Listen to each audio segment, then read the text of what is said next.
It started with a break in protocol. Officer Daniels had worked with K9 Titan for almost 7 years. The German Shepherd was the best trained dog on the force, sharp, disciplined, and never disobeyed an order. Never. Until that cold Friday morning when Titan bolted off the trail during a routine school safety sweep, ignoring every command to stop. Daniels had never seen Titan like that before. Ears pinned, hackles up, eyes locked on something no one else could see. But what Titan found in that moment would change everything, and reveal a horrifying secret that would shake the quiet town of Elk Ridge to its core. The day had begun like any other at Maplewood Elementary. Morning announcements played over the intercom, kids rushed into their classrooms, and the halls buzzed with the kind of innocent energy only children can bring. Titan and Officer Daniels were doing their usual walkthrough, part of the school's new safety initiative after an incident at a nearby town months earlier. Titan, now 8 years old, was more than just a working dog. To the kids, he was a hero, a furry protector who greeted them with gentle tail wags and took part in classroom visits. To Officer Daniels, he was a partner, a friend, and family. That morning, everything was normal until they passed the East Wing, a rarely used hallway near the edge of the school grounds. Titan stopped suddenly. His nose lifted. His body tensed. And then, without warning, he took off. Titan! Stop! Heel! Daniels shouted, running after him. Titan didn't slow. He charged down the hallway, then through the emergency exit that led into the woods behind the school. He darted between trees, ignoring Daniel's voice, following something stronger than training, something instinctual. What they found, deep in the brush, was a door. A rotting, rust-covered metal door buried under vines and branches, partially sunken into the earth. It looked like it hadn't been opened in decades. Titan began to bark furiously, paws scraping at the base of the door. Daniels radioed it in. Within an hour, a small team of officers arrived. They pried the door open. The air that spilled out was cold and stale, thick with mold and dampness. They descended into a narrow stairwell that led to a bunker.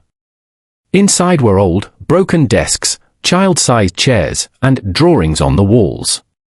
Crayon scrawls. Stick figures. Names. And then, in the back corner, they found something else. A small mattress. Fresh crumbs. A torn coloring book that hadn't yet yellowed with age. Someone had been here recently. The school was put on lockdown. Parents were alerted. Officers expanded the search area. But the more they looked into it, the stranger it got. The bunker wasn't on any town records. It wasn't part of any known civil defense structure. It didn't even match the blueprints of the school grounds. But Titan was certain it was connected. He kept pulling back toward the school, nose to the ground, whining as if trying to say, "There's more." And there was. Over the next 48 hours, Titan led officers to 3 more hidden entryways, 2 under the school's old gymnasium and 1 beneath a maintenance shed. Behind each door were signs of recent activity. Food wrappers. Footprints. Small toys. Even fingerprints, too small to be from adults. At first, no one wanted to say it out loud. But eventually, someone did. "Are these kids down here?" That's when everything changed. Authorities brought in child services and trauma specialists. They began interviews with students, teachers, staff. Anyone who might know something. At first, no one came forward. Then 9-year-old Lily, a quiet 4th grader who rarely spoke in class, raised her hand in the counselor's office and whispered, "I've been there." Her story was shocking. She said a man who worked at the school grounds, a janitor named Mr. Greaves, had taken her and 2 other kids to play a secret game in the tunnels beneath the school. He told them it was their hideaway, a place no one else was allowed to know about. He gave them candy, toys, and made them promise not to tell. Or bad things would happen, Lily said. She thought it was just a game.